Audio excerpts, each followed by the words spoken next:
Play VideoPauseMuteCurrent time 0:04, duration time 2:18 loaded, 0% 0:100 progress, 0% 0:04 progress, 0% stream TypeLIVERemaining time -2 to 13 SharePlayback rate 1 chapters descriptions off, selected description subtitles off, selected subtitles caption settings, opens caption settings dialog captions off, selected English captions default, selected audio track full screen. This is a modal window.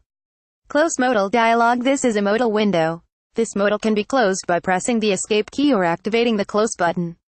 Close modal dialog. This is a modal window. This modal can be closed by pressing the escape key or activating the close button. Play MuteCurrent time 0:100, duration time 0:100 loaded, 0% progress, 0% stream TypeLIVERemaining time 0:100 playback rate 1 full screen caption settings dialog beginning of dialog window. Escape will cancel and close the window.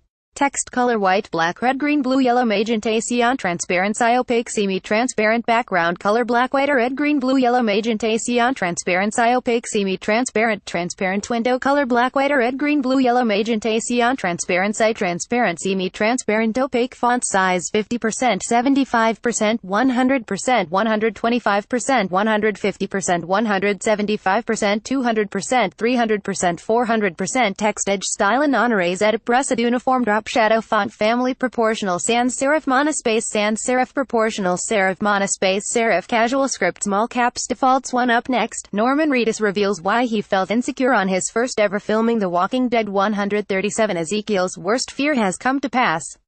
The ruler of the kingdom remained submissive to the saviors for as long as he did out of fear of losing his people. Through his relationship with Carol and Morgan, further fueled by the loss of Benjamin, he put that aside to do right by those who've put their trust in him, put trust in the image of King Ezekiel he projected. Now he lies on the battlefield, just outside a sanctuary outpost, with the boss of his people littered around him.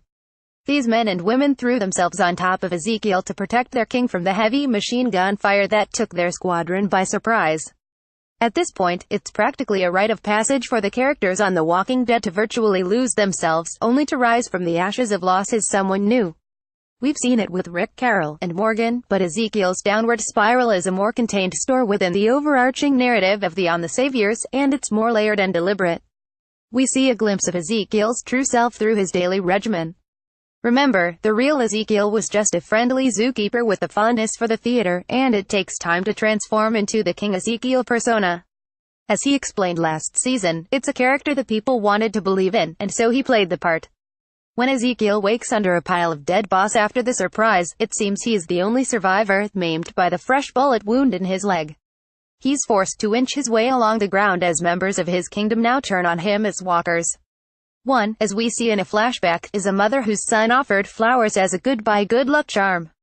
Another is a man who kissed his wife and newborn baby before picking up arms. Another is Daniel, the red-headed SOLR who remained by his king's side. Each, with their now scarred faces and lifeless eyes, haunts Ezekiel as an undead reminder of the people he led to slaughter.